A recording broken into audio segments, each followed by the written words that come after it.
tardes a todos, bienvenidos a una nueva charla. Hola, Emilia, Aníbal, Gaby, Adriana, Johnny, sean bienvenidos. Vamos a hablar ahora, vamos a dar esta charla acerca del mediador de Yahweh. Moshe, tipo de Mashiach como mediador. El becerro de oro fue un golpe muy duro para Israel y probablemente también para Moshe. Por supuesto, Yahweh no fue tomado por sorpresa, a pesar de que muchos aseguran que sí, es una tontería y no se dan cuenta que diciendo ese tipo de cosas disminuyen la omnisciencia del Creador, ¿no es cierto? Antes del becerro todo estaba tranquilo. Moshe se encontraba en la cumbre del monte con Elohim. Él le reveló el diseño del tabernáculo, el mobiliario, los utensilios y todo. Sin duda ellos estaban muy contentos, estaban felices porque todo estaba siguiendo los rieles, ¿no es cierto? No obstante, al final de los 40 días que Moshe pasó en el monte con Elohim, los hijos de Israel cometieron la maldad de hacer el becerro de oro y adorarlo, ¿no es cierto? Así quebrantaron los 4 primeros mandamientos y probable algunos más en medio de sus orgías, ¿no es cierto? Probablemente también más. Elohim había sacado el pueblo de Mitzrayim, lo condujo a través del desierto, lo llevó al monte Sinai, donde les dio entrenamiento. Y de repente los hijos de Israel cometieron esta barbaridad, ¿no es cierto? Esto fue sin duda una terrible sorpresa para Moshe, pero no para Yahweh. Repetimos, si decimos que lo fue para él también, lo rebajamos de su condición. Aparentemente todo esto causó a Elohim un grave problema, pero todo estaba planeado, todo estaba ya contemplado, incluyendo el tropiezo de los israelitas, los muchos tropiezos, de hecho, ¿no es cierto? Todos ellos estaban contemplados. ¿Qué debía hacer ahora bien Elohim? En principio podemos tener la seguridad de que él no abandonaría a su pueblo ni a su proyecto con ellos. Por el contrario, él seguiría con ellos. Pero ¿cómo podía él seguir adelante con los hijos de Israel en esta situación? Porque se levanta una cuestión legal aquí. Entonces, la adoración del becerro de oro causó un problema legal grave. ¿Qué debía hacer Elohim? ¿Podía abandonar a los hijos de Israel? ¿Debía abandonar el propósito por el cual los sacó de Mitzrayim? Por supuesto, Elohim no quería hacer eso, pero la ley exigía el pago por el quebrantamiento. Ellos habían quebrantado, tenían que pagar las consecuencias. La transgresión de un pacto es algo gravísimo, ¿no es cierto?, que implica la muerte del o los transgresores. Pero él había sacado a más de 2 millones de personas fuera de Mitzrayim, conforme a la promesa que él mismo había hecho. ¿Podía acaso abandonarlo? Ciertamente que no. Elohim liberó a los hijos de Israel para cumplir su objetivo y además para cumplir la promesa que había hecho a Abraham, a Isaac y Jacob. A través de comprometerse a sí mismo, ¿no es cierto?, de poner en juego su propio nombre, él demostró el punto innegable de que los hombres no eran capaces de mantener su parte de los acuerdos. Por eso los pactos fueron todos subordinados a la promesa. Y esta es la parte más importante, ¿no?, de todas, ¿no es cierto? Todos los pactos fueron subordinados a la promesa inicial. De manera que, aun quebrantando ellos los pactos, permanecía Yahweh atado a la promesa. Por lo tanto, él tenía que dar una solución al quebrantamiento de los pactos por parte de los seres humanos, ¿sí? Entonces, esta fue la gran jugada de Yahweh, porque de esta manera despistó, por así decir, a Hasatán, ya que de esta manera siempre parecía que él estaba perdiendo, parecía que todo el tiempo se le revelaban aquellos que él pretendía salvar, ¿no es cierto?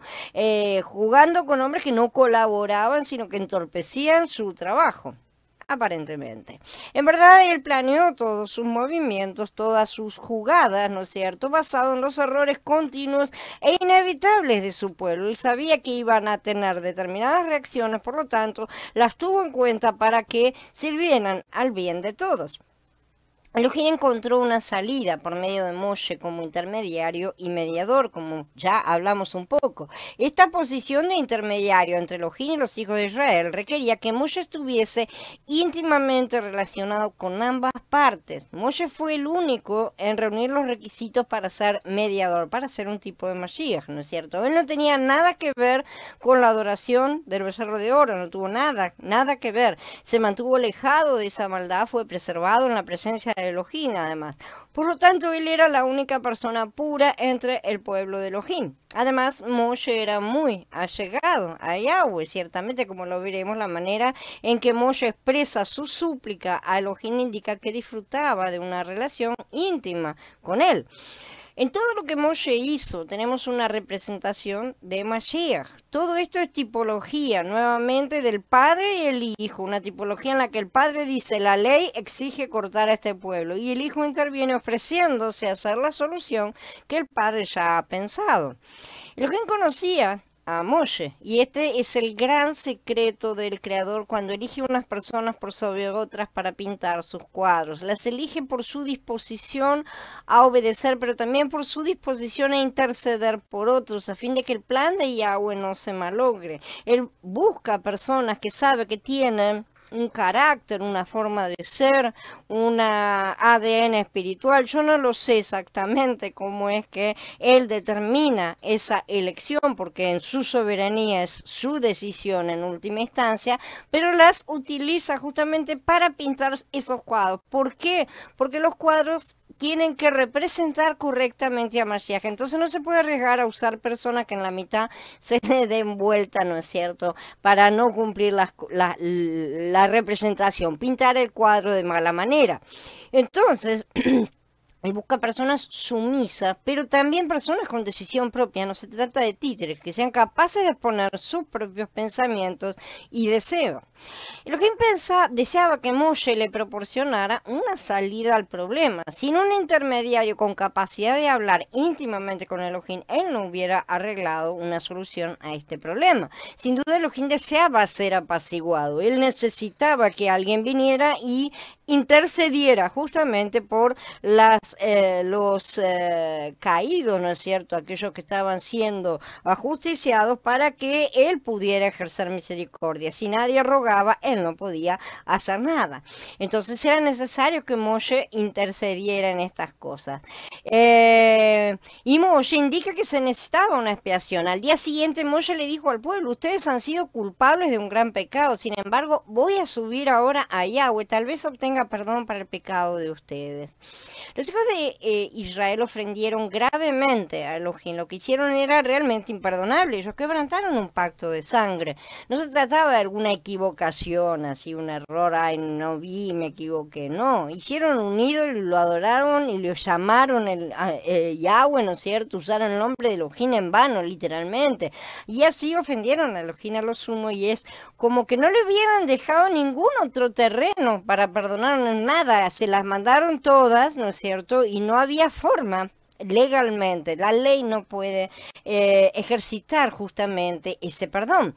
Aparentemente, entonces, Elohim se hubiera quedado sin posibilidad de intervenir, ¿no es cierto?, de perdonar esta ofensa o de decir algo al pueblo.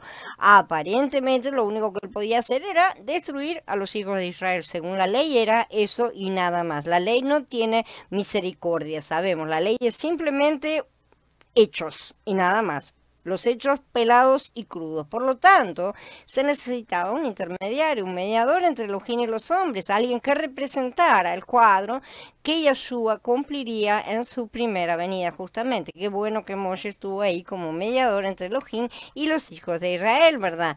Quiera él levantarnos a todos sus hijos para que nosotros también ayudemos a nuestro Cohen Gadol en esa función tan santa de como sacerdotes podemos realizar. Shalom Dora. Shalom Blanca. Bien. Hola Vivi. Bienvenidas. El mediador debe tener intimidad con Yahweh.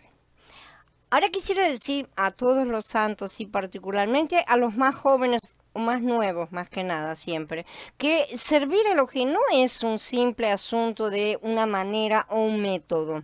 Servir a Elohim es algo muy personal. Si deseamos servirlo, debemos tener una relación íntima con él. Para saber servir correctamente a una persona, tenemos que conocer a esa persona, saber cuáles son sus deseos, conocer su voluntad, evidentemente. De otro modo, podemos ser buenos creyentes, ¿sí? Pero no tocaremos el corazón de Yahweh. Moshe fue un hombre grandemente usado por Elohim. En los mensajes anteriores ya hemos visto cómo él fue levantado y entrenado por Elohim. Moshe fue levantado durante los 40 primeros años de su vida y fue entrenado por Yahweh durante los siguientes 40 años, ¿no es cierto? Cuando Moshe cumplió 80 años de edad, Elohim se le presentó, lo llamó y lo usó. Él le dio la visión de la zarza ardiente, esa zarza que ardía en fuego y no se consumía. Con esa visión, Elohim parecía estar diciéndole: Moshe, tú eres esta zarza, yo soy este fuego. Yo quiero usarte, pero no te voy a consumir, no te voy a quemar. Entonces yo voy a arder en ti conforme a lo que yo soy. Cuando Elohim llamó a Moshe, en el capítulo 3 de Shemot, todavía no existía intimidad entre él y Moshe, y se nota porque Moshe trataba solamente de salirse y zafarse de esa situación.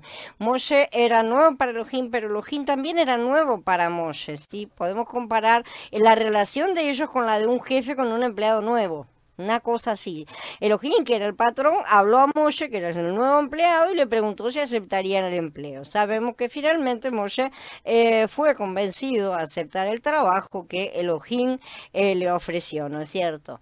El periodo de tiempo que va del llamado de Moshe aquí en este capítulo 3 y la conversación que sostuvo con Elohim en Shemot 32-33 probablemente no excedió de 2 años, más o menos son las cuentas. En este periodo de tiempo, Moshe llegó a ser íntimo con Elohim. Según el relato de Shemot, él pasó un periodo de 40 días a solas con Elohim en 2 ocasiones en la cumbre del monte. En la primera vez, Elohim le proporcionó el diseño del tabernáculo y del mobiliario. La descripción aparece en 6 capítulos que hemos estado estudiando, de Shemot 25 al 30. Durante este tiempo, no solo Yahweh le dio los detalles necesarios, sino que además tuvieron una comunión íntima. Estuvieron 40 días en contacto y para un ser humano eso es esencial. Podemos decir que Elohim y Moshe entonces quedaron juntos tanto tiempo porque habían llegado a una intimidad el uno con el otro y se disfrutaban, por así decir. Moshe disfrutaba de quedarse ahí, no parece que hubiera tenido el menor apuro en descender, y Yahweh obviamente también. Ellos tuvieron un buen tiempo juntos en la cumbre del monte, pero este tiempo placentero fue un tiempo de prueba para los hijos de Israel que estaban abajo esperando, como sabemos. Más tarde Elohim le pidió a Moshe que subiera al monte de nuevo y ahí estuvieron 40 días más. Elohim y Moshe realmente parece que disfrutaban mucho de estar juntos y se amaban y uno al otro y querían estar juntos, pero esto fue una prueba para el pueblo. El relato del libro de Shemot nos presenta muchos detalles acerca de la persona de Moshe. Vemos que antes de los 40 primeros días que pasó en el monte, su relación con Elohim todavía no era íntima. Sin embargo, en el incidente del becerro de oro, vemos que Moshe y Elohim conversan íntimamente como 2 amigos, realmente. Están conversando, intercambiando opiniones prácticamente. Esto indica el inicio de la intimidad de Moshe con Elohim. Moshe sabía lo que estaba en el corazón de Elohim, porque había pasado 40 días durante los cuales Yahweh le había estado exponiendo su deseo completo, todo su plan, el tabernáculo y todas las cosas. Él conoció ese deseo del corazón de Yahweh, sí, le había dado todos los planos para que hiciera todo como se lo mostró él en el monte. Moshe vio la maravilla que Elohim estaba deseando realizar en medio de su pueblo, y cuando Yahweh le dijo que el pueblo ya había quebrantado el pacto, aún antes de recibirlo, se enfureció contra ellos. Se indignó por la falta de respeto que los israelitas mostraron para con Yahweh, por su impaciencia y por la soberbia de tomar el control en sus manos. Cosas que todos hacemos normalmente, ¿no es cierto? Tantas veces somos como los israelitas levantándonos becerros. Él bajó del monte, arrojó las tablas, molió el becerro de oro, obligó al pueblo a beber el agua en el cual este polvo había sido rociado. Y también pidió a un grupo de vencedores que mataran a los idólatras, como ya estudiamos. Moshe hizo todo esto conforme al corazón de Elohim, que ahora era el suyo propio, pero no conforme a ninguna orden de Elohim, ¿sí? Él sabía que Yahweh no deseaba abandonar a los hijos de Israel, pero también sabía que necesitaba una manera de solucionar ese problema entre él y el pueblo. Hay un problema legal y la justicia no puede saltearse la justicia misma, ¿no es cierto? Entonces, es como un padre cuando lanza sugerencias, por así decir, a sus hijos pequeñitos diciendo cosas como, necesito el destornillador, ¿habrá alguien capaz de traérmelo? Y entonces los nenes escuchan esas cosas y se apresuran a responder. O cosas como, ¿quién podrá ayudarme en esto que estoy haciendo? Son sugerencias indirectas que los nenes captan realmente y responden, ¿sí? Y eso es lo que el padre desea, que el hijito corra a ayudar, se ofrezca por voluntad propia realmente, porque está con el deseo de ayudar a su papá. Si leemos detenidamente Shemot 32 y 33, vamos a ver que Moshe estaba seguro de poder solucionar el problema causado por la ofensa inexcusable realmente del pueblo en contra de Elohim, porque él sabía que podía apaciguar, entre comillas, ¿no es cierto?, a Elohim en esta situación. Ya dijimos lo que es apaciguar. Quiero... Y lo vamos a recordar, ¿no es cierto? Quiero que justamente explicar estos dos conceptos que se entiendan y queden en claros. Uno es el concepto de apaciguar y el otro es encender la ira, ¿no es cierto? Porque esto ha pintado una imagen bastante terrorífica de Yahweh, de la cual se aprovechan los ateos y los incrédulos, los satanistas, para... hablar mal del creador, ¿sí? Estas dos cosas están relacionadas con Yahweh. Cuando leemos estas expresiones y otras, ¿no es cierto?, las humanizamos, y ese es el problema. Los comparamos, las comparamos con nuestras propias reacciones o sentimientos, pero nosotros hemos caído, ¿sí?, por empezar. O sea, ni siquiera tenemos los sentimientos correctos que debería tener un humano no caído, no tenemos ni idea de cómo debería ser eso. Tenemos una pálida idea a través de la ley, ¿no es cierto?, y de todo lo que está siendo grabado en nosotros, pero no, en nuestro interior eso no es natural. Nuestros sentimientos no son los correctos y de ahí los pensamientos tampoco. Nuestra ira nunca es justa como sí lo es la del Padre, así que no es ira en cuanto a enojo, rabia o explosión, sino que es una cosa mucho más cercana a la severidad del juez. A todo criminal, cuando se le dicta sentencia, le parece un terremoto. Pero no es así la cosa, no tiene nada de terremoto justamente. Cuando un juez emite la sentencia, no lo hace basado en sus sentimientos, sino en los hechos. Si los sentimientos de un juez estuvieran interviniendo, habría un problema y ese juez debería ser sacado del caso, ¿no es cierto? Tiene que ser completamente imparcial en ese sentido y debe juzgar los hechos. Si alguien transgredió la ley y debe ser castigado. Simple. A eso se le llama la ira de Yahweh, a la aplicación de la justa sentencia del juicio. Alguien transgredió la ley, tiene que recibir el castigo que la ley ya ha determinado, ¿sí? Pero no tiene nada de enojo o de rabia esta situación. Esta es una situación que se llama ira, porque es un castigo, porque sí implica una consecuencia que puede llegar a ser muy grave, pero no tiene nada de enojo. Cuando nosotros decimos ira, pensamos en enojo, alguien que rompió todo, ¿no es cierto? Y no tiene nada que ver la ira humana con la ira de Yahweh. Eso es la forma en que nosotros percibimos estas cosas, le da un tinte que no tiene absolutamente nada que ver con el Creador, ¿sí? La carne justamente, es nuestra carne la que está reaccionando con miedo, con rechazo a la disciplina, porque su propia conducta la ha ocasionado. De la misma manera, apaciguar la ira no implica que alguien le dé palmaditas en la espalda a Yahweh y diga calmate, calmate, está todo bien. No se trata de eso, ¿no es cierto? Sino que se levanta una intercesión mediadora en busca de una solución que satisfaga las necesidades de las dos partes. La ley no puede ser salteada, ¿sí? Y para llegar a dar misericordia al culpable hay que buscar una solución dentro de la ley, ¿sí? Y eso que sea sin tener que recurrir a la destrucción. Obviamente, si la ley establece destrucción, tenemos que buscarle la solución al punto. Entonces la justicia debe ser cumplida, sí o sí. Aquellos que dejan pasar las cosas, y nosotros hemos sido enseñados a dejar pasar las cosas y ser blandos en muchas de esas cosas, y eso no es representar al Padre. Nosotros tenemos que entender y enseñar a los demás, a nuestros hijos, tenemos que aprender que esos conceptos que hemos dejado de lado, cosas que de personas, basta que una persona se arrepiente, nada, no es tan simple como eso. La justicia de Yahweh tiene que ser respetada y nosotros somos los primeros que tenemos que respetarla y enseñar a que sea respetada. Eso no quiere decir que nos tenemos que levantar en verdugos de otros, ni en jueces, ni en cortadores de cabeza, ni nada, sino que tenemos que ayudar a todo el mundo a ponerse a cuenta justamente con Yahweh, porque las cosas no se barren debajo de la alfombra. Si se barren debajo de la alfombra, quedan anotadas en un cierto libro y después van a ser contadas y no va a ser agradable tenerlas en contra.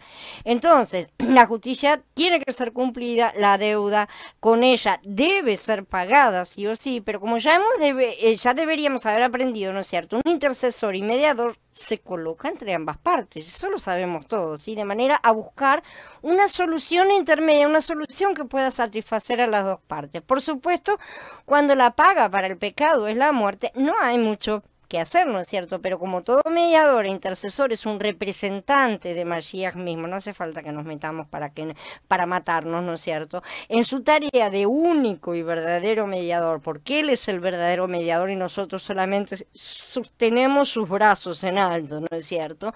Entonces ahí colocamos esa situación debajo de la cobertura de la obra consumada de Mashiach. Él, por supuesto, fue el único que pudo dar el pago cabal para apaciguar la ira del Padre, ¿no es cierto? O mejor dicho, la ira de la ley, ¿sí? O sea, la transgresión de la ley llevaba a esto. Bueno, esto tiene que ser cumplido, entonces, ya que quebrantaron la ley, tiene que ser pagado. Entonces, eso fue lo que Yahshua pagó, y al haberlo pagado ya no hay más problema, no hay más ira, entre comillas.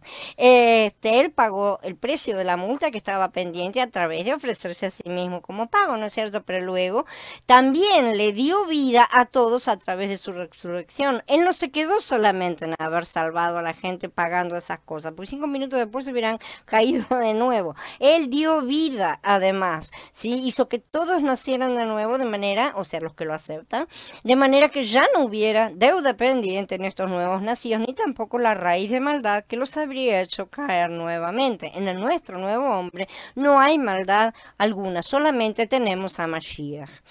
En Shemot 32:30, Moshe parecía decir a los hijos de Israel: ustedes cometieron un pecado tal que parece ser imperdonable. Quebrantar un pacto de sangre, cualquier israelita sabía que era muerte.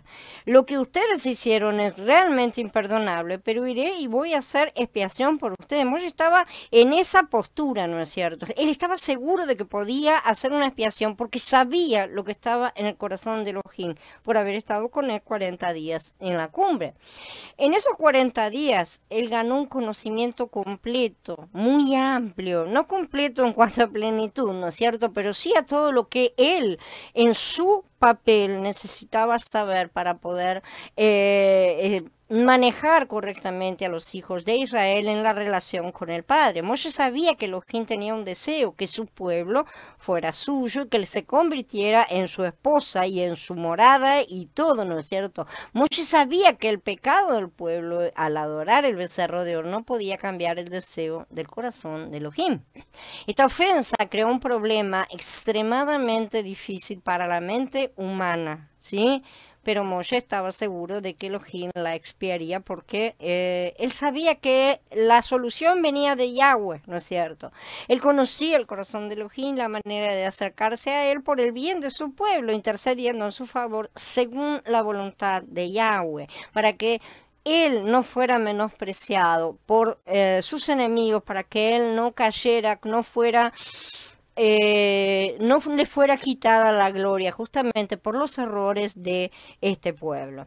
Nosotros, los siervos de Elohim, tenemos que conocer también lo que está en el corazón de Yahweh. Muchos creyentes contemporáneos dan énfasis al hecho de que tenemos que tomar la palabra de Elohim, por supuesto, tiene que ser así, no decimos que no, ¿sí? No obstante, si Moshe no hubiera hecho más que tomar la palabra de Elohim, no hubiera podido propiciar una reconciliación.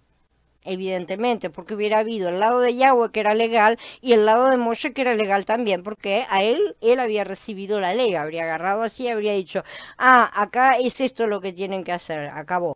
Él no fue legalista, justamente, él no aplicó de esa manera. Por eso el Padre puede decir también, misericordia quiero, ¿no es cierto? Y tantas cosas para que entendamos que las dos partes tienen que estar completamente mezcladas. Entonces, si Moshe no hubiera hecho otra cosa más que tomar la palabra, no había sido un mediador, no había sido un intercesor, ¿sí? Habría dicho que el padre, al padre le habría dicho que él tenía la razón, y la tenía, y que era justo que el pueblo fuera destruido por haber quebrantado el pacto. Realmente también era justo. El Adón le dijo a Moshe, al que ha pecado contra mí, a ese únicamente borraré de mi libro, ¿no es cierto? Esta era la palabra de Elohim y esta era la regla establecida. El que peca, ese es el que morirá. Pero ¿era realmente la intención del corazón de Elohim aplicar así a rajatabla, ¿no es cierto? Y bueno, listo, este se muere y no me importa.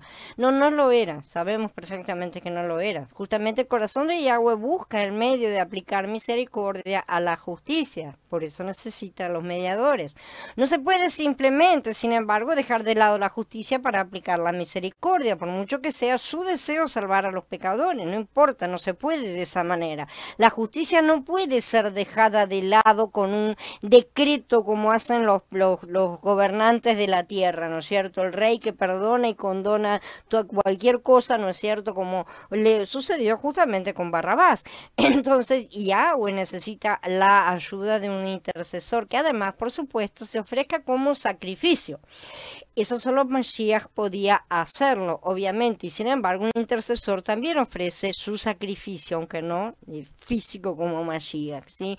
La palabra de Elohim es una cosa y otra cosa puede ser el deseo de su corazón, o sea, la ley es una cosa que es así, y la ley es esto, y la ley es perfecta, y el mandamiento es bueno, justo, ¿no es cierto? Y completamente kadosh, pero sin embargo es su deseo que ninguno se pierda. También y al mismo tiempo. Entonces, si el hijo transgrede la ley, ahí se genera una situación dolorosa, en la cual, bueno, Yahweh necesita ayuda, porque él ha determinado que las cosas pasen a través del hombre. Él necesita esa ayuda, esa intercesión para poder resolver el asunto. Entonces,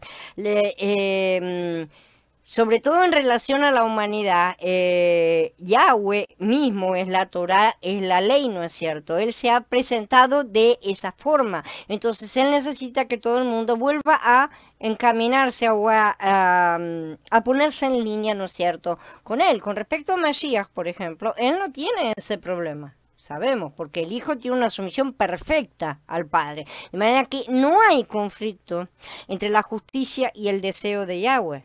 El deseo de Yahweh es la justicia, es todo junto, todo lo mismo dentro de Mashiach. Mashiach cumple a la perfección la justicia, por lo que al mismo tiempo cumple el deseo del corazón de Yahweh. Yahweh no tiene dos cosas separadas en su interior. Ah, la justicia es una cosa y el deseo de mi corazón es otra. No, no, tienen que estar juntas. Es en el ser humano donde están separadas. Y ese es el problema que nosotros tenemos. No Yahweh.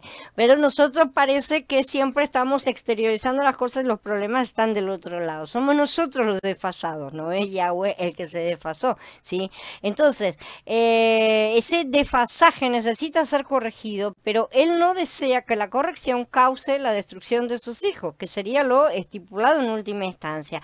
Moshe se dio cuenta de que Elohim estaba a punto de cortar el pueblo, que era lo que correspondía, la sentencia que tenía que ser emitida, porque eso era una cosa legal. Sin embargo, Moshe conocía el deseo y el corazón de Elohim, sabía que él no quería hacer eso y que no abandonaría al pueblo como intermediario entre Elohim Elohim de los hijos de Israel, Moshe sabía lo que estaba en el corazón y sabía que podía apelar a ese deseo. Nosotros también como intercesores necesitamos conocer el deseo del corazón del Padre para saber a qué podemos apelar en nuestras intercesiones. Cuando Moshe se presentó delante de Elohim por esta situación, él no oró de forma religiosa como nosotros probablemente haríamos, ¿no es cierto? Diciéndole a Adón, gracias porque estás lleno de misericordia, te rogamos y te pedimos, ¿no es cierto? Todas esas cosas. No, Moshe fue mucho más directo y estuvo como conversando. Esa es lo que vemos, ¿no es cierto?, que está escrito. Él habló íntimamente con Elohim como un hombre le habla a otro socio, ¿no es cierto?, a otro hombre, simplemente, de una manera muy común, como quien habla con un amigo. No debemos conformarnos con conocer solamente la palabra acerca de la edificación de Elohim, el terreno de la congregación, o sea, la parte externa. Si conocemos la palabra acerca de la edificación de Elohim y de la congregación, seremos hombres de la palabra sin ser hombres conforme al corazón de Elohim. Aparte de conocer la palabra, todos debemos conocer el corazón de Elohim, porque es a ese corazón que tenemos que ser conformados. No solo la justicia, sino también la misericordia, todos los aspectos de Yahweh. No están separados, aunque pueden funcionar como en ámbitos separados. En Yahweh no hay nada separado. Él es Ejad en todas sus manifestaciones. De lo contrario, si no hacemos esto, seremos legalistas sin corazón. ¿Sí? Esto no satisface a Yahweh, como ya sabemos que lo declaró muchas veces, porque no lo representa en plenitud. Es algo que los ancianos necesitan particularmente, ¿no es cierto? Todos los ancianos deben ser personas conformes al corazón de Elohim, porque son los que están más avanzados, los que tienen la imagen de ejemplo, los que tienen a su cargo ayudar a otros. Entonces, conocer el corazón de Yahweh es indispensable para poder ser intercesores de nuestros hermanos más débiles. Cuando decimos intercesión, no nos referimos solamente a los grandes problemas que hay en el planeta, sino a la intercesión en el cuidado de nuestros hijos espirituales, por los cuales tenemos que estar constantemente en intercesión para que vayan avanzando, ¿sí? Entonces, de esta manera seremos el reflejo del Padre y del Hijo. En Shemot 32 y 33, entonces vemos en Moshe un hombre que no es solamente justo en todas sus acciones, sino un hombre que sobre todo conoce el corazón de Elohim, por eso es justo. Y de esa manera actúa conforme al corazón de Yahweh.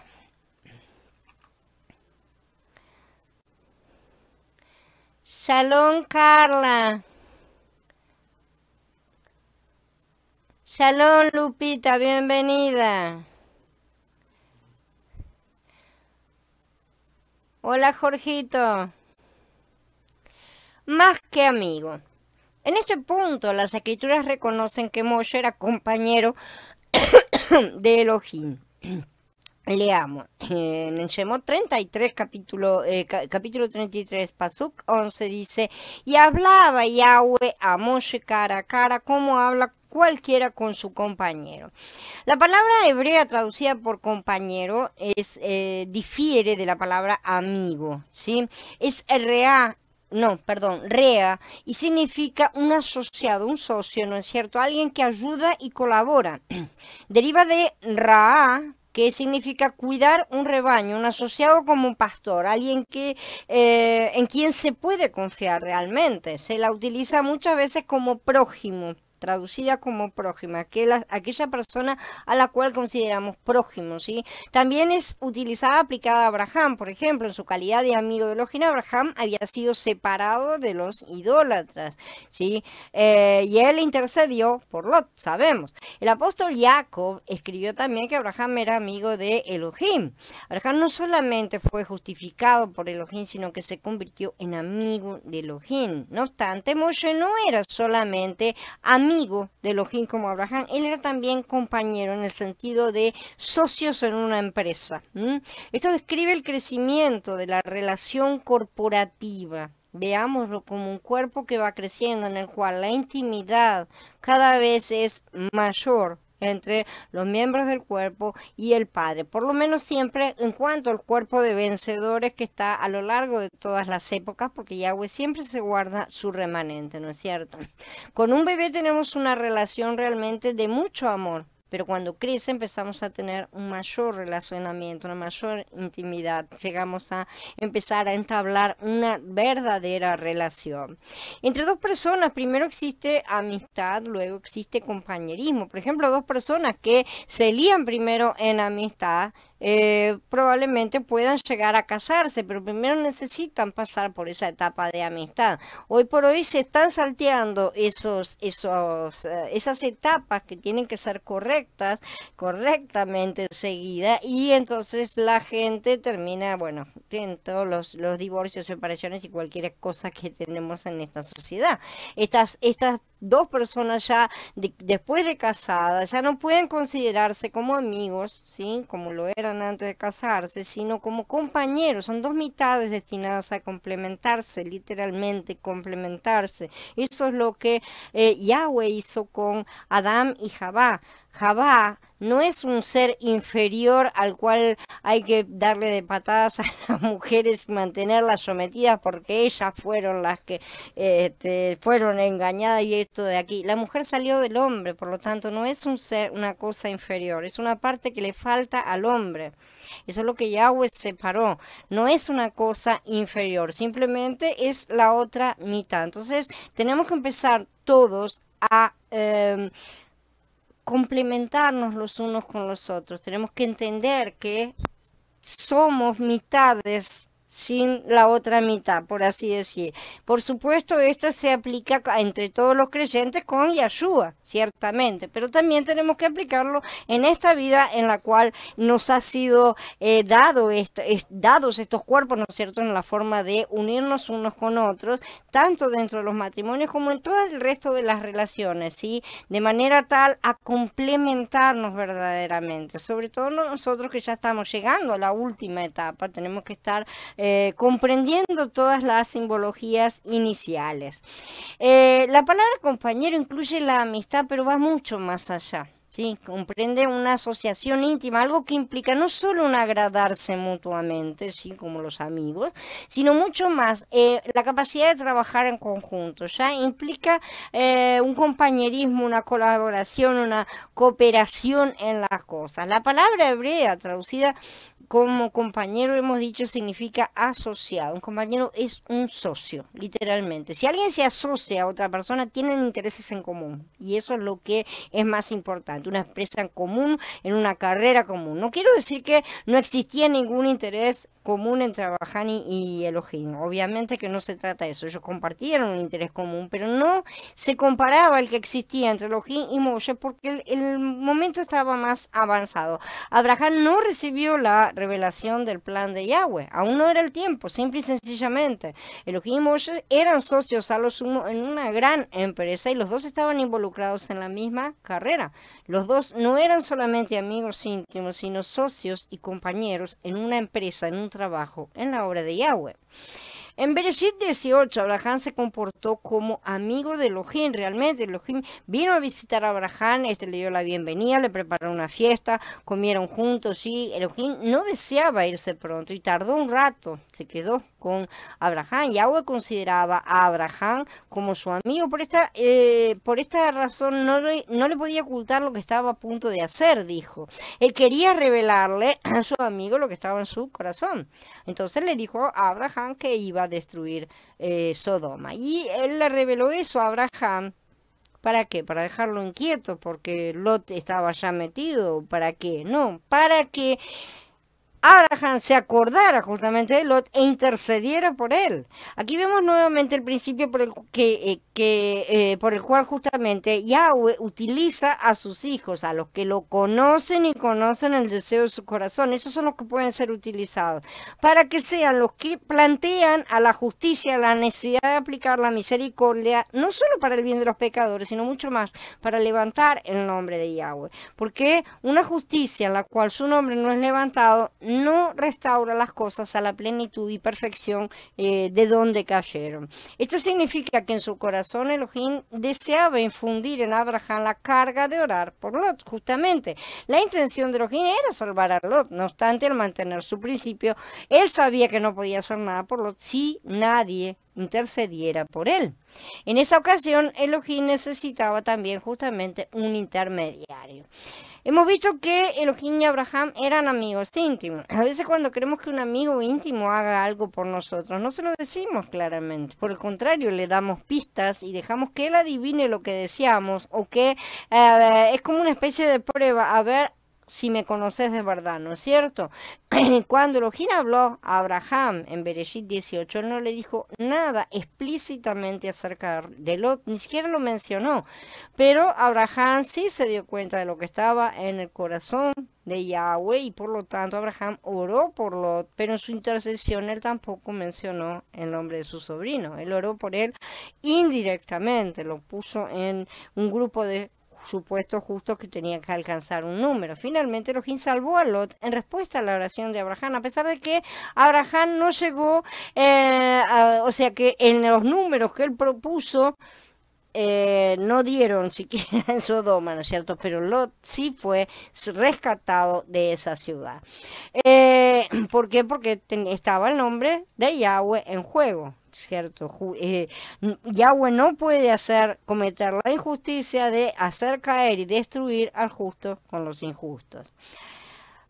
Pero entre Elohim y Moshe, como hemos dicho, existía algo más que una simple amistad. La conversación que tuvieron muestra que no eran solamente amigos, eran socios, eran compañeros, tenían intereses en común, pero con el cumplimiento de ciertos objetivos que tenían que ser realizados. No solo Moshe representa a Yahshua, y así este diálogo representa justamente la unidad entre el Padre y el Hijo, ¿no es cierto?, en la decisión de llevar a cabo el plan completo, sino que también se ve el crecimiento de la relación entre el Padre y su pueblo que estaba levantando. En Abraham esta relación era pequeña, apenas una semilla que estaba siendo plantada literalmente, pero en Moshe ya había un gran pueblo, un pueblo numeroso, una planta que ya estaba lo suficientemente madura como para ser trasplantada a un mejor terreno, ¿no es cierto? Los y Moshe se ocupaban justamente, se preocupaban por esta empresa que tenían en común, y ambos tenían la sabiduría de evitar comentar la situación de una manera demasiado directa y detallada, pero ambos también sabían lo que estaba en el corazón del otro. Primero Elohim habló a Moshe acerca del pueblo y del becerro de oro, luego dejó la situación en manos de Moshe, parecía decirle a Moshe: yo te dejo este asunto, baja al pie del monte y mira lo que se puede hacer, o sea, ocupate. Contrariamente a lo que podríamos esperar, Elohim no le dio a Moshe requisitos específicos en cuanto a moler el becerro, hacer polvo, dárselo a beber a la gente, forzar a los idólatras a beber eso, ¿no es cierto? Nada, absolutamente nada, ni tampoco que llamar a los vencedores para matar a los idólatras. Yahweh no ordenó nada, ¿eh? El Adón simplemente señaló a Moshe lo que el pueblo estaba haciendo, ya que Moshe conocía el corazón de Elohim. Él complacía a Elohim en todo lo que hizo acerca de la idolatría relacionada con el becerro de oro. Su reacción fue según el corazón de Elohim. Shalom, Eduardo. Expuesto entre los idólatras y por ellos. El hecho de que Moshe era compañero de Elohim fue puesto de manifiesto justamente entre los idólatras y por ellos. Nosotros, los que servimos a los santos en las congregaciones, podemos sacar una lección importante con esto. La lección es esta: no deberíamos quejarnos jamás de la situación. Los ancianos no deberían decir: todos los hermanos y hermanas causan problemas, esto nos impide seguir adelante, así que renunciemos y vayamos a hacer otra cosa nueva en otro lugar. Esto sería como si Moshe hubiera aceptado la propuesta de Elohim, ¿no es cierto? Deja que destruya al pueblo y levante otra nación a partir de ti. A veces este pensamiento se coloca en el corazón de los hermanos porque hay disensiones, hay peleas, hay discusiones. Los ancianos, o sea, los hermanos más avanzados, ya lo hemos dicho, deben entender esto: los tratos que hemos recibido de Elohim, lo que hemos aprendido de él, se van a manifestar siempre por las dificultades que enfrentamos con los santos. Esa es la cuestión. Los idólatras pusieron de manifiesto justamente las calificaciones de Moshe como compañeros de Elohim. Dieron la pauta para que Moshe fuera tentado, por así decir, y salió como el oro reluciente por esa prueba. Entonces necesitamos aprender cómo respondemos porque Yahweh nos prueba todo el tiempo, ¿no es cierto? Para saber si lo amamos. Del mismo modo, ¿no es cierto? Los santos problemáticos van a crear oportunidades para que Elohim manifieste lo que Él ha hecho en nosotros, si es que ha hecho algo, si es que hay algo para manifestar y nosotros damos la respuesta correcta.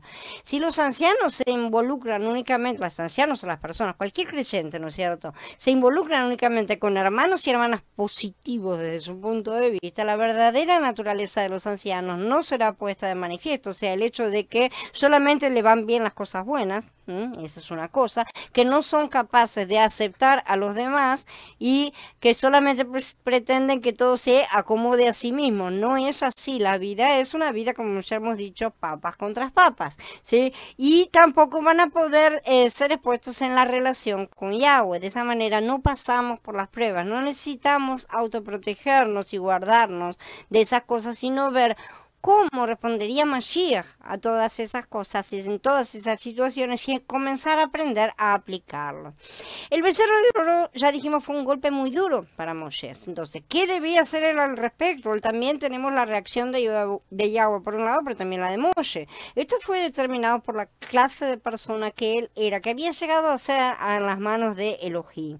La situación maligna que predominaba entre los hijos de Israel le proporcionó justamente a Moshe la oportunidad de manifestar su calidad de compañero de Elohim. Lo hizo a través de varios pasos. En primer lugar, hizo expiación por el pueblo idólatra y duro de servicio. Dice, al día siguiente Moshe le dijo al pueblo, ustedes han sido culpables de un gran pecado, sin embargo voy a subir ahora a Yahweh, tal vez obtenga perdón para el pecado de ustedes. Entonces aquí vemos que Moshe estaba dispuesto a conseguir la expiación para el pueblo idólatra y duro de servir, ¿no es cierto? En el sentido humano esto requería mucha paciencia humana. El pueblo acababa de rebelarse una más de tantas veces, ¿no es cierto? Porque 2 por 3 le salían con alguna. En el lugar de Moshe, ¿estamos dispuestos a apaciguar a Elohim por el bien de este pueblo rebelde o más bien pedimos ser reivindicados, exigimos justicia sin misericordia porque generalmente la pedimos cuando estamos enojados, ¿no es cierto? El apaciguamiento y la expiación requieren mucha paciencia y sin ellos no llegamos a ser mediadores e intercesores según el corazón de Yahweh. En segundo lugar, Moshe conversó íntimamente con Yahweh, justamente. Moshe buscó la expiación conversando y de forma íntima. Moshe regresó a Yahweh y le dijo, te ruego, porque este pueblo ha cometido un gran pecado, porque se hicieron dioses de oro. Empezó a explicar, ¿no es cierto?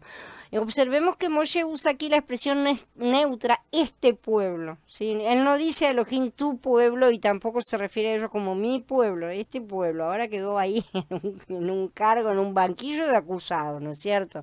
Elohim dijo que fue Moshe el que sacó al pueblo fuera de Mitzrayim. En el Pasuk 7 del capítulo 32, sin embargo, Moshe dijo que era Elohim el que los había rescatado, ¿no es cierto? Esto está en el Pasuk 11. Moshe, el intermediario, el mediador, digamos, usa aquí una expresión neutral y no habla del pueblo ni de uno ni de otro, ¿sí? Sino de este pueblo. Las escrituras no especifican si Moshe informó a Elohim acerca de todo lo que había hecho, ¿no es cierto? La manera en que él trató al pueblo idólatra. No le comentó absolutamente nada acerca del polvo del becerro, todas esas cosas. Tampoco le dijo que había llamado a algunos que mataran a los idólatras. Vemos una conversación amistosa e íntima realmente entre ellos dos. Moshe le dijo simplemente a Elohim que el pueblo había cometido un gran pecado, porque Yahweh le había otorgado su autoridad cuando él mismo renunció a aplicar su justicia, ¿no es cierto? En Shemot 37, cuando no quiso hacerlo por sí mismo. Yahweh dejó en manos de Moshe resolver este asunto. En tercer lugar, intercedió arriesgando su propio destino. Moshe buscó la expiación del pueblo y se arriesgó a sí mismo, él se colocó en el mismo bando, por así decir, y le dijo, te ruego que perdones ahora su pecado y si no, bórrame ahora de tu libro que has escrito, ¿no es cierto? En lugar de Moshe, nosotros probablemente habíamos dicho algo por el estilo. Ahora, si tú no perdonas su pecado, no pasa nada, sea hecha tu voluntad, está todo bien, nosotros aceptamos absolutamente todo. Sin embargo, como Moshe sí conocía esta voluntad del Padre, sabía que no era esa su voluntad. Cuando nosotros decimos muchas veces, sea hecha tu voluntad, en realidad no estamos sabiendo cuál es su voluntad, por eso lo dejamos en sus manos, porque no sabemos bien si Él quiere o no quiere, y tenemos miedo de parecer como que lo estamos forzando. Y esa es nuestra ignorancia del corazón del Padre, una cosa que necesitamos trabajar con mucha intimidad con Él constante, ¿sí? Para conocer lo que Él desea, no lo que nosotros deseamos. La mayoría de las veces en todas las cosas todo lo pintamos de acuerdo a nuestros propios deseos. O sea, quiero hay agua en mi vida porque eso me va a hacer bien. No es así la cosa, ¿no es cierto? A pesar de que sí, que realmente tener agua en nuestra vida evidentemente nos va a hacer bien. Entonces, a Moshe, a pesar de no haber participado del pecado, ¿sí? En esto justamente representa la inocencia perfecta de Mashiach. Se puso en el mismo paquete, digamos, que el pueblo, no como eligiendo bando, por así decir, sino justamente porque comprendió que su presencia entre los pecadores impediría que Yahweh cometiera la injusticia de tratarlos como a ellos. Lo mismo hizo Abraham, justamente, como dijimos, cuando preguntó si acaso Yahweh destruiría al justo junto con el pecador. Al colocar a Yahweh en esta encrucijada legal, por así decir, no lo estaban forzando ni desafiando, al contrario, estaban dándole la oportunidad de manifestar su justicia perfecta, unida a su misericordia. Perfecto, en perfección completa. Moshe estaba representando a Mashiach haciéndose uno con la humanidad en su encarnación, cosa que haría más adelante. Por supuesto, Moshe no era sino un tipo de Mashiach, obvio, ¿sí? Por lo que Yahweh no aceptó su sacrificio personal y cuando le dice, yo borro al que haya cometido transgresión, ¿no es cierto? Pero sí aprovechó la oportunidad que su siervo le daba de no ejercer justicia a plenitud sobre el pueblo todo, sino únicamente sobre una parte.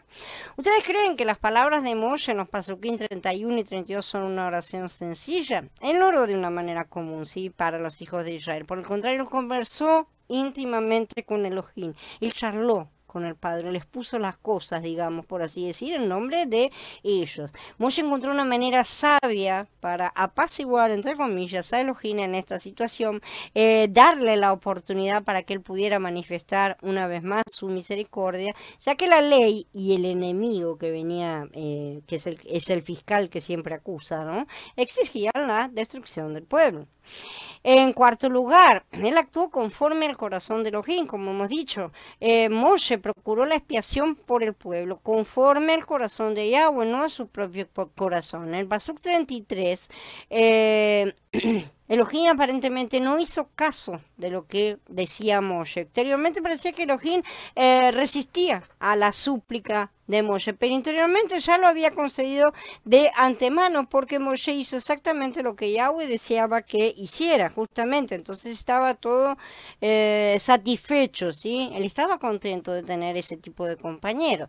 Pero Yahweh le dijo a Moshe, al que ha pecado contra mí, a ese únicamente borraré de mi libro. Esta es la cuestión en la cual él no acepta el sacrificio de Moshe, porque no era Moshe realmente. Moshe era un tipo, pero no era él quien tenía que hacer esas cosas. Se trata de una expresión exterior que defiende el honor de Elohim. Las palabras de Elohim en el Pasuk 34 indican que realmente él ya había perdonado al pueblo. Es el Pasuk siguiente. Ve ahora y conduce al pueblo a donde te dije. Listo, si me está diciendo que lleve al pueblo a la tierra prometida, quiere decir que acá se ha aplacado el asunto.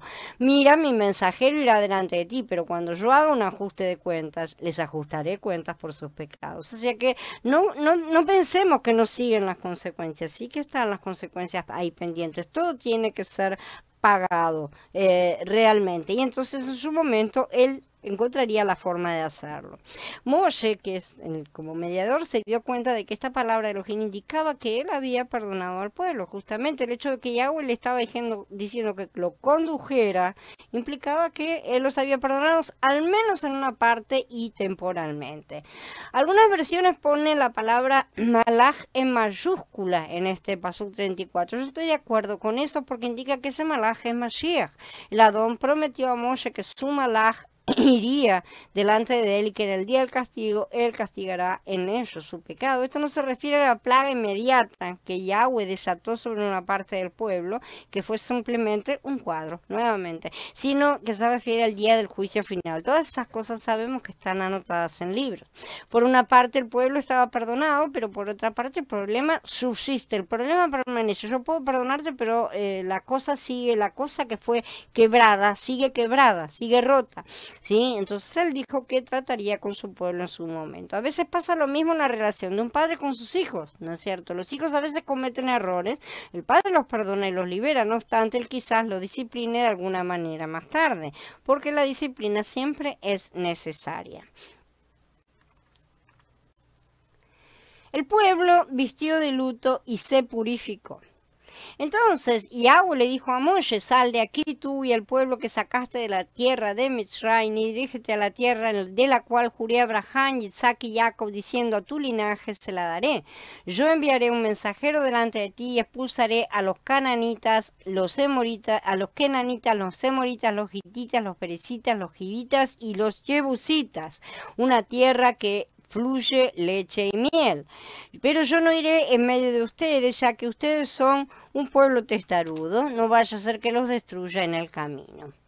Esto indica que los dos socios, Elohim y Moshe, llegaron a un acuerdo en una conversación, ¿no es cierto? La primera parte, o sea, Elohim, aceptó dejar ir a los que lo habían ofendido, pero dijo que trataría con ellos más adelante.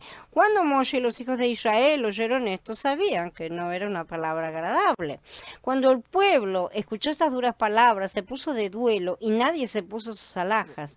Y Yahweh le dijo a Moshe: dile al pueblo israelita: ustedes son un pueblo testarudo, si yo fuera en medio de ustedes por un momento los destruiría.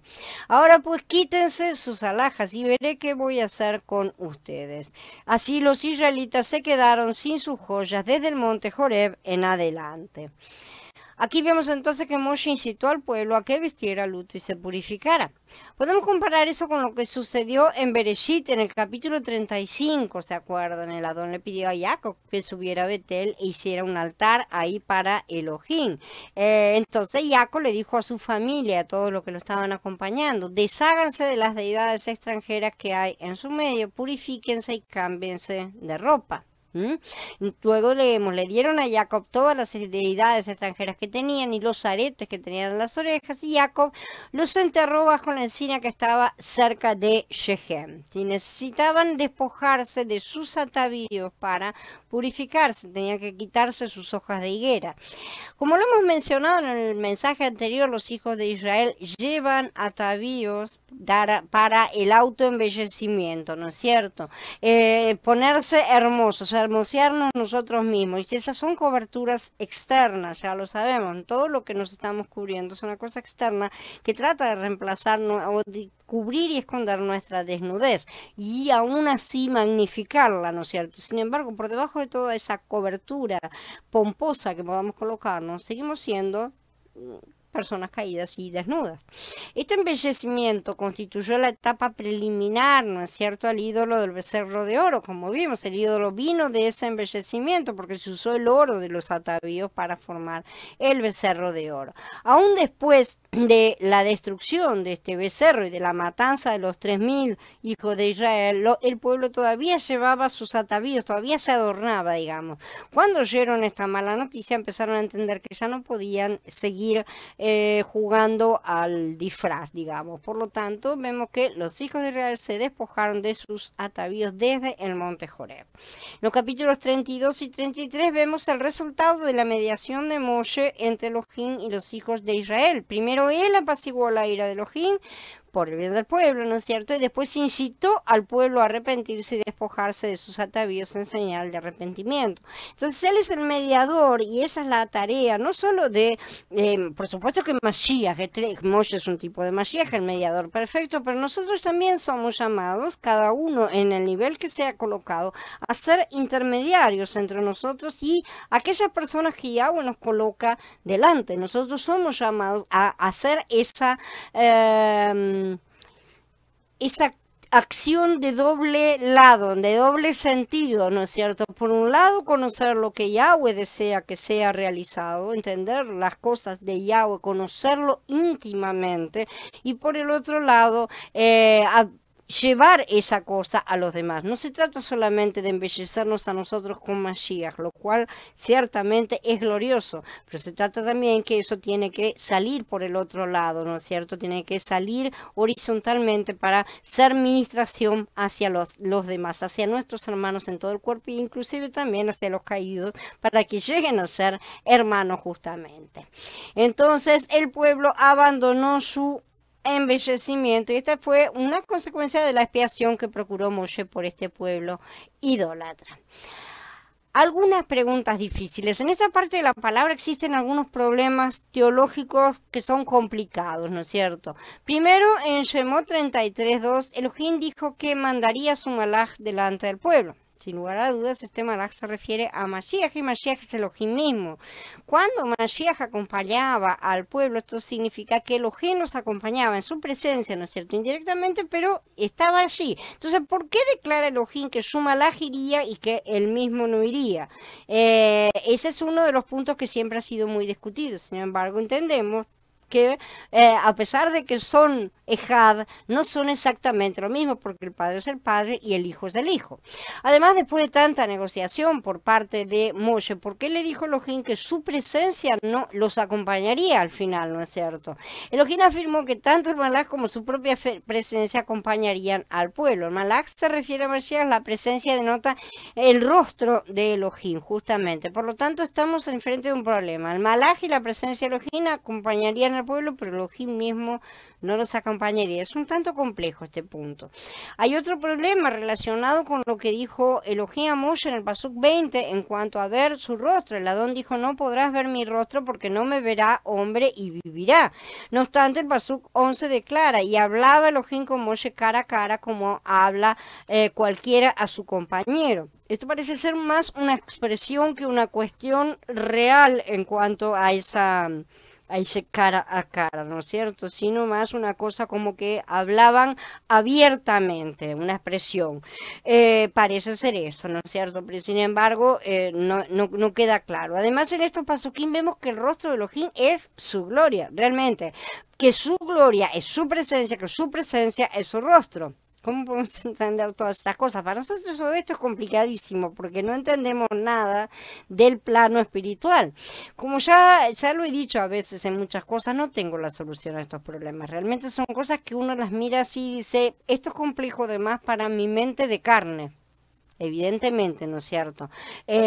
Solo puedo hablar según nuestra comprensión limitada de la naturaleza de Elohim. En cierto sentido podemos hablar de Elohim cara a cara, pero en otro sentido no podemos ver el rostro, ¿no es cierto? O sea, hablamos cara a cara porque tenemos esa confianza, tenemos esa posición, esa postura como hijos en la cual nosotros podemos colocarnos en su presencia, a pesar de que no estamos en una presencia real y concreta como lo estaremos cuando seamos glorificados, ¿sí? Esto no es una contradicción, sino un grado, por así decirlo, una proporción de lo que tenemos en este momento, que es de parcialidad. Pasa lo mismo con el malaj de Elohim que acompañaba al pueblo. Esto significa que Elohim los acompañaba hasta cierto punto. No podía hacerlo de manera más directa porque el pueblo se había corrompido cada vez nuevamente y nuevamente. O sea, al caer nuevamente, Yahweh necesita sacarlos del huerto. Esa es la cuestión. La cuestión de sacarnos del huerto no es una cuestión de, somos cortados, más te vale que salgas de mi presencia, porque si no mi presencia te va a destruir. Porque Yahweh es puro completamente, no puede estar en presencia de la muerte ni del pecado. Entonces, para prevención del hombre, justamente, es que tiene que ser sacado y que tiene que ser limitada la forma en la cual Yahweh se relaciona con nosotros. Entonces, ellos no podían contar con la presencia de Yahweh en plenitud. Y cada vez menos, porque cada vez más agresiones se fueron acumulando, ¿no es cierto? Hasta el punto en que tuvieron que ser enviados al exilio mucho más adelante.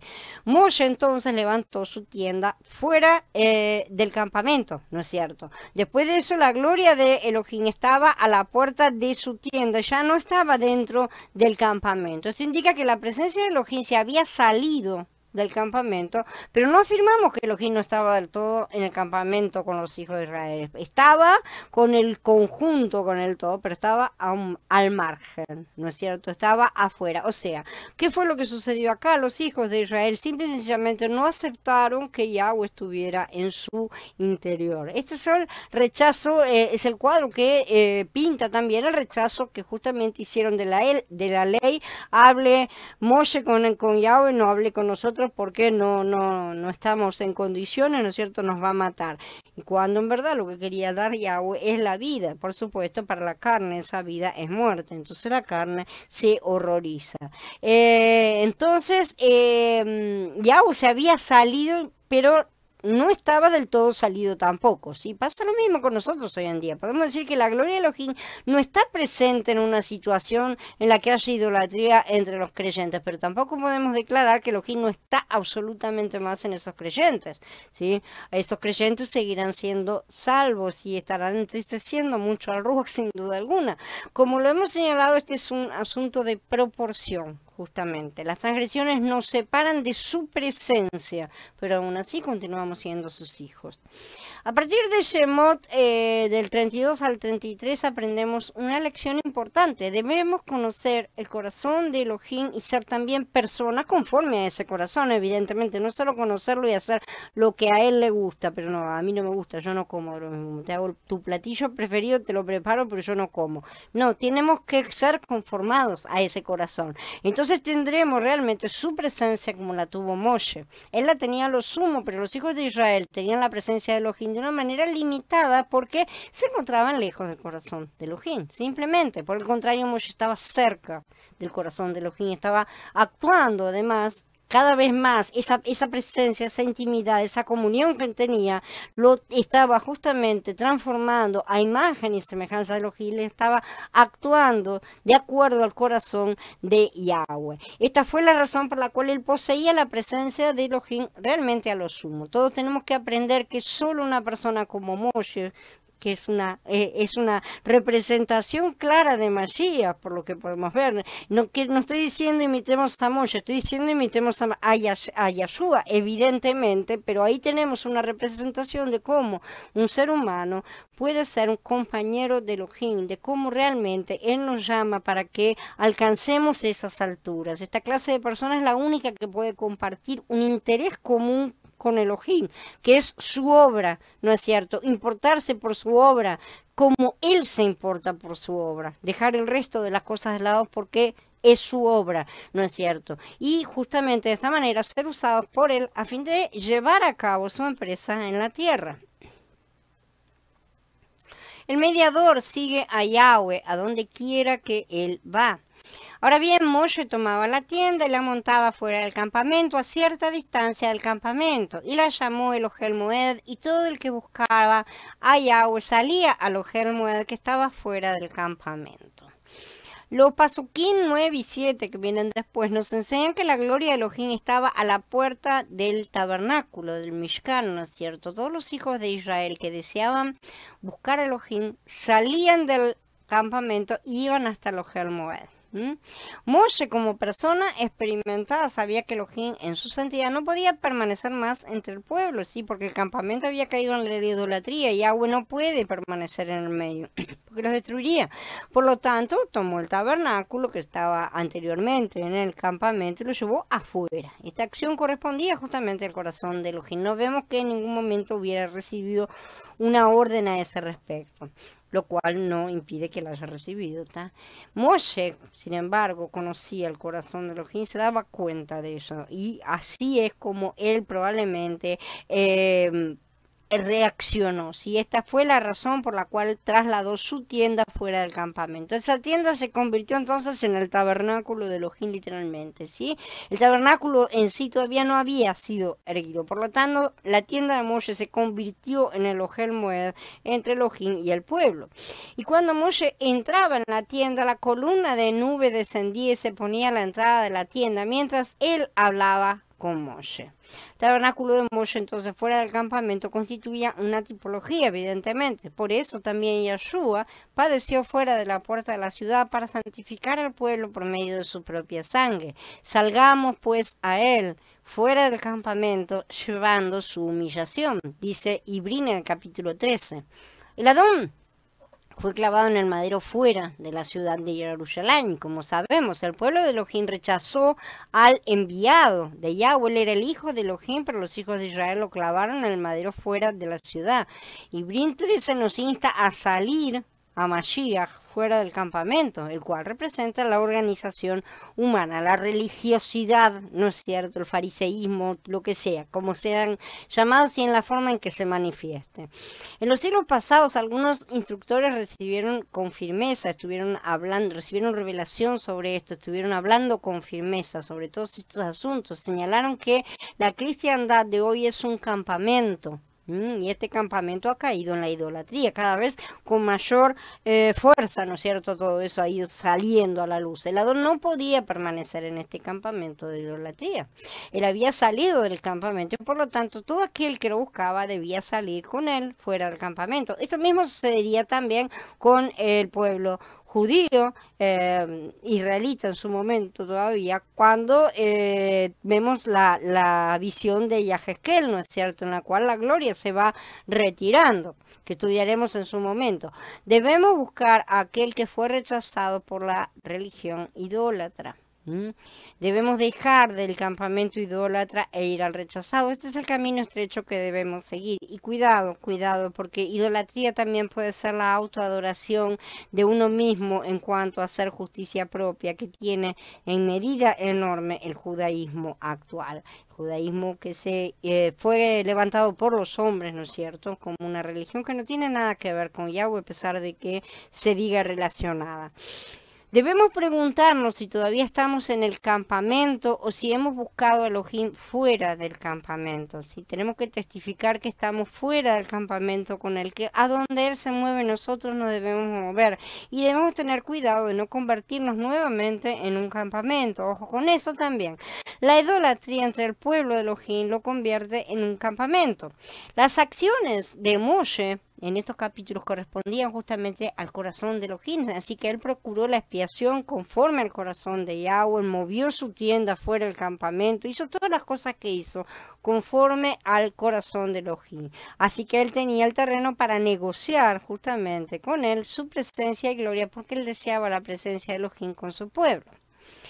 Yahweh le hablaba a Moshe cara a cara como un hombre le habla a otro. Y luego él regresaba al campamento, pero su asistente Yahoshua, el hijo de Nun, un joven, no se retiraba de la carpa, de la tienda, ¿no es cierto?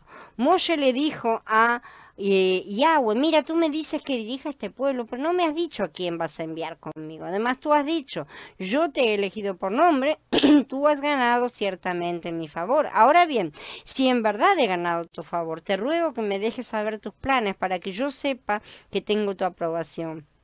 Considera también que esta nación es tu pueblo. Y él dijo, yo iré adelante y alivianaré tu carga. Y le dijo, a menos que tú vayas delante, no nos hagas salir de este lugar, porque ¿cómo se sabrá que tu pueblo ha ganado tu favor a menos que vayas con nosotros, para que nos distingamos tu pueblo y yo de todo otro pueblo en la superficie de la tierra? Y Yahweh le dijo a Moshe, también haré lo que me has pedido, porque tú verdaderamente has ganado mi aprobación y yo te he elegido por nombre. Aquí vemos entonces que Moshe negociaba la presencia de Elohim, o sea, su rostro, ¿sí? Porque él deseaba que él acompañara al pueblo que él había apartado y fuera el camino que debían ellos emprender. Él no quería que las cosas cambiaran por la rebelión del pueblo. Él los había sacado de Mitzrayim, o sea, él había sido la persona humana que estaba caminando delante del pueblo, ¿no es cierto? Sacándolos de Mitzrayim, por supuesto, la mano poderosa fue la de Yahweh, pero en el el momento de todas estas contrariedades que se estaban yendo, que se estaban dando y se estaban sucediendo una tras la otra, porque el pueblo seguía transgrediendo y va a seguir transgrediendo, como vamos a ver, Moshe estaba pidiendo por favor que la presencia de Yahweh no los abandonara, a pesar de que no lo merecían, que no los abandonara. Si leemos detenidamente esta porción, vemos que la gloria de Elohim es su presencia, justamente, y su presencia es su camino. Si tomamos la presencia de Elohim, entonces tenemos su camino. La presencia de Elohim es el mapa, por así decir, que nos indica el camino que debemos tomar. Es la ruta, porque la ruta del mapa nos indica cómo alinearnos con él. Por ejemplo, cuando Elohim llamó a Abraham, él no le explicó, sabemos a dónde tenía que ir, ¿no es cierto? Porque la presencia de Elohim era en sí misma la guía de Abraham. Si tenemos su presencia, estamos en el camino correcto. Cuando no la tenemos es que nos hemos desviado y debemos buscar dónde nos desviamos a derecha o izquierda y regresar. También sabemos quién es ese camino, obviamente. Yahshua dijo: yo soy el camino, la verdad y la vida, nadie viene al Padre sino por mí. Moshe deseaba la presencia de Elohim entonces, y deseaba su gloria que fuera manifestada. Elohim ya había sido apaciguado por Moshe, pero había dicho que no los acompañaría, ¿sí? Pero Moshe no estaba muy satisfecho con esos términos del acuerdo. Por lo tanto, después de ganar un cierto terreno con Elohim, trató de ganar un poco más de terreno. Estuvo haciendo negociaciones, ¿sí? Lo hizo preguntando a Elohim quién acompañaría al pueblo. No me dijiste quién me acompañará, dijo. Finalmente, Elohim accedió a la súplica de Moshe, pareció decir: Moshe, te voy a dar lo que deseas. Yo sé que tú quieres que yo te acompañe, está bien, te acompañaré. En realidad, Yahweh deseaba, ¿sí? Esta fue una intercesión más en la que el hombre parece cambiar las intenciones de Yahweh. Ay, no tenía ganas, pero voy igual. No, de ninguna manera, ¿sí? En verdad solamente está pidiendo por aquello que el propio Adón desea hacer, porque sus corazones están unidos, justamente, ¿sí? Si se lo pedimos, entonces, si nuestros corazones están unidos con él, todo lo que pidamos será concedido. Todo lo que pidan en mi nombre, dijo Yahshua, pero justamente si estamos plenamente en Ejad con él. Si conocemos el corazón de nuestro Padre, seremos más osados en pedirle aquellas cosas que él desea darnos, pero muchas veces no puede porque nosotros no se las pedimos, ¿sí? Y esto no se trata de pedidos personales, ni de materiales, cosas, ni nada, sino de su obra específicamente. Moshe todavía no estaba entonces del todo satisfecho y le dice: te ruego que me muestres tu gloria, ¿no es cierto? Moshe seguramente tenía experiencia, sabía cómo negociar con Elohim. Esto nos muestra que él no había visto aún la gloria de Elohim, que vamos a estudiar en próximas charlas, ¿no es cierto? Él no la había visto porque si no, no hubiera pedido: quiero que me muestres tu gloria. De manera que, a pesar de todo, de alguna forma, cuando él estaba en el monte, estaba velado. De alguna forma, Yahweh no lo veía de forma directa, o no habría pedido eso. Además, después de haber presenciado justamente pasar toda la bondad de Yahweh delante de él, cuando él baja la segunda vez, él baja con el rostro todo iluminado. Eso fue el contacto justamente que tuvo con la presencia de Yahweh, con su gloria. La primera vez no tuvo contacto con la gloria, no bajó con el rostro brillante, por lo tanto entendemos que de alguna forma estaba velado, ¿sí? Finalmente, Elohim accede a todas sus peticiones, ¿no es cierto? Y le respondió: haré pasar toda mi bondad delante de ti, proclamaré delante de ti el nombre Yahweh y la gracia que yo concedo y la compasión que muestro. Y agregó: pero no puedes ver mi rostro, porque el hombre no puede verme y vivir. Luego de estas cosas, él le dio instrucciones. Yahweh dijo: mira, hay un lugar cerca de mí, colócate sobre la roca, y cuando pase mi presencia, yo te pondré en la grieta de la roca y te escudaré con mi mano hasta que haya pasado. Luego apartaré mi mano y verás mi espalda, pero mi rostro no debe verse. Mashiach ciertamente es la peña hendida, ¿no es cierto? Es la roca que fue hendida y es la roca eterna que nos ha sido destinada. Podemos ver a Elohim solamente cuando estamos dentro de Mashiach, que ha sido clavado en el madero, porque aún estamos en promesa y en parcialidad. Estos cuerpos siguen estando mitad al menos alejados de su presencia. Tenemos el viejo hombre en nuestro interior, aún la presencia directa del Padre nos destruiría, simplemente. Pero por su gracia, su amor, Él nos ha colocado en su Hijo para que podamos tener contacto con él a través de Mashiach.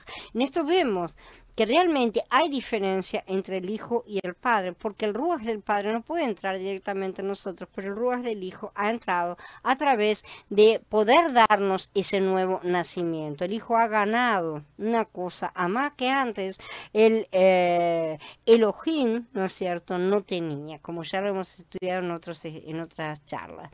Esto equivale a la protección que los israelitas recibieron cuando el malaj de la muerte pasó sobre ellos, justamente. Yahweh es perfección pura y es vida absoluta. Necesitamos entender eso.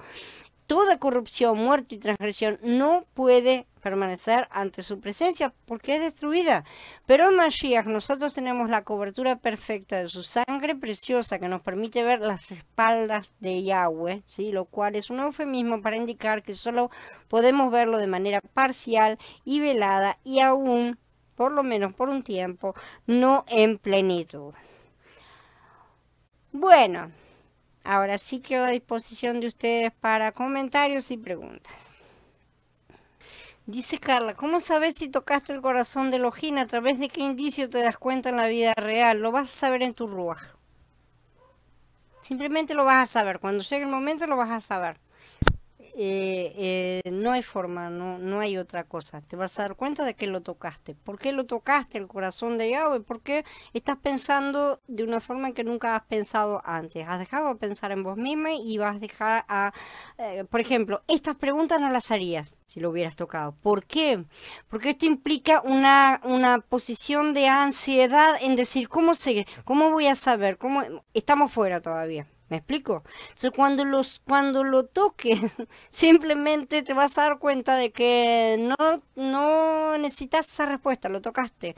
Tenés cosas en tu interior que, por así decir, no estaban antes o no se manifestaban antes, ¿sí? No las dejabas expresarse antes. Es una forma que no tiene explicación realmente en palabras, por así decir. Es una cosa que se vive, hay que vivirlo. Y para eso tiene que haber un sometimiento completo a lo que Él quiera. Antes que nada tiene que estar esa disposición nuestra a que Él muestre, y mi curiosidad o mis dudas tienen que quedar de lado completamente. No importan esas cosas, no importa que yo voy allá y cuando vos me lo des, me lo das. Digamos, una cosa así. Entonces eso es una fe infantil, es hacerse como un niño y de esa forma tenemos que entregarnos. Esa es la forma de ir, digamos. Dice Gaby, la charla estuvo muy interesante y muy rica, hay muchos puntos para resaltar y volver a ver sin duda. Tenemos que mezclar realmente los unos con los otros para poder trabajar en la obra. Sí, hay que estar aprendiendo a estar cooperando, a estar trabajando, sí, en la obra, en EJAD. Además, mientras más nos vamos conociendo, más podemos hacer intercesión por los hermanos, pero también saber aplicar la disciplina conforme al deseo de Elohim, y para eso debemos pasar tiempo con él y conocerlo. Ciertamente, para poder aplicar las leyes en nosotros y en otros, necesitamos estar con él y estar llenos de él. No hay otra forma. No hay otra forma, si no vamos a estar aplicando nuestra mente, nuestras leyes y nuestras cosas, ¿sí? Entonces, ahí está el asunto. Tenemos que llenarnos de él todo el tiempo. Otra de las cosas que es importante ver es que Yahweh no pasa por alto nuestras transgresiones cuando quebramos la justicia. Él se ocupa eso. Él se ocupa. Eso nos debe hacer temblar y tenemos que cambiar de comportamiento. Ciertamente no se trata solamente de cambiar de comportamiento. Cambiar de comportamiento es una parte externa. Ahora, nosotros en vez de cambiar nuestro comportamiento, nos llenamos de Yahweh, no tenemos espacio para esos comportamientos, ¿sí? Esa es la cosa que siempre lo encaramos todo al revés, porque nosotros decimos, tengo que hacer esto, tengo que obedecer. Esa no es la obediencia que Él quiere. Él quiere la obediencia de Mashiach formándose en nosotros. Nosotros ya tenemos una obediencia perfecta acá adentro, pero no le dejamos espacio, por así decir. Eso es lo que tenemos que concentrarnos, en que esa parte crezca y el resto va a ser resuelto justamente de manera inversa, ¿no? Tipo que en vez de caminar para adelante, caminamos para atrás. Puede llegar a parecer, y sin embargo, esa es la forma de hacer las cosas a su manera, ¿no?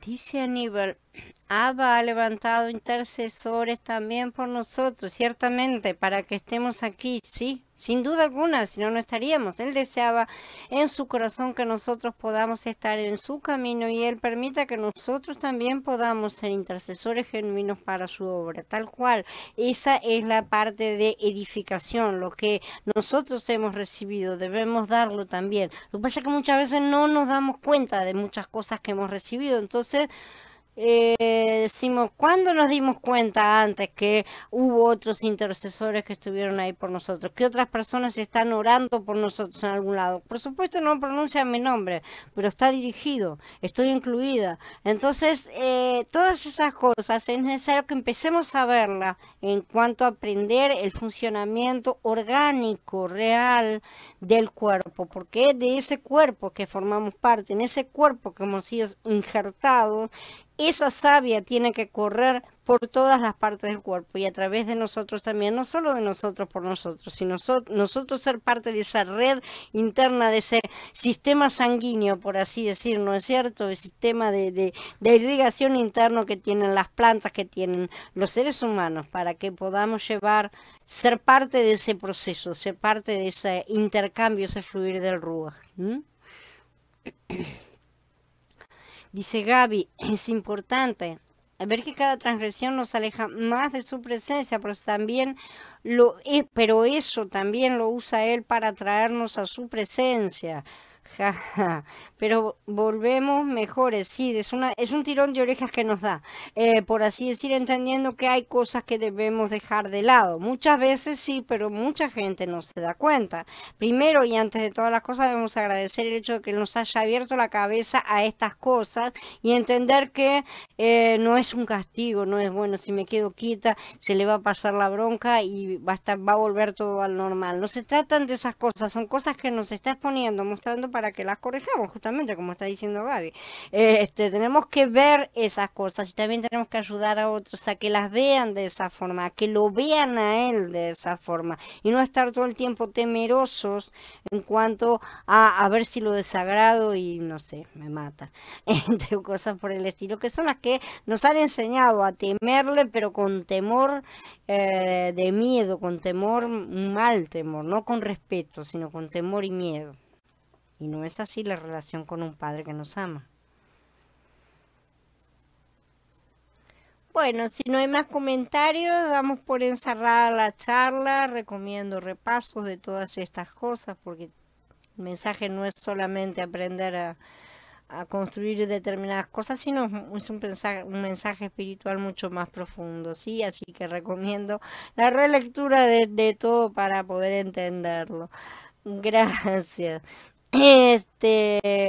Así que nos vemos mañana en la otra charla, en la otra serie. Pasado mañana seguimos con estas cosas de Shemot, que ya estamos alcanzando el fin de este libro que ha resultado ser completamente maravilloso y nos ha traído un gran crecimiento. Gloria al Padre por lo que Él ha derramado sobre nosotros y oremos para que quienes puedan ver estas cosas indirectamente, por los videos, por los posts, por lo que sea, por el lado de la forma que sea, sean alcanzados, sean tocados también por el dedo del Padre, por su presencia completamente.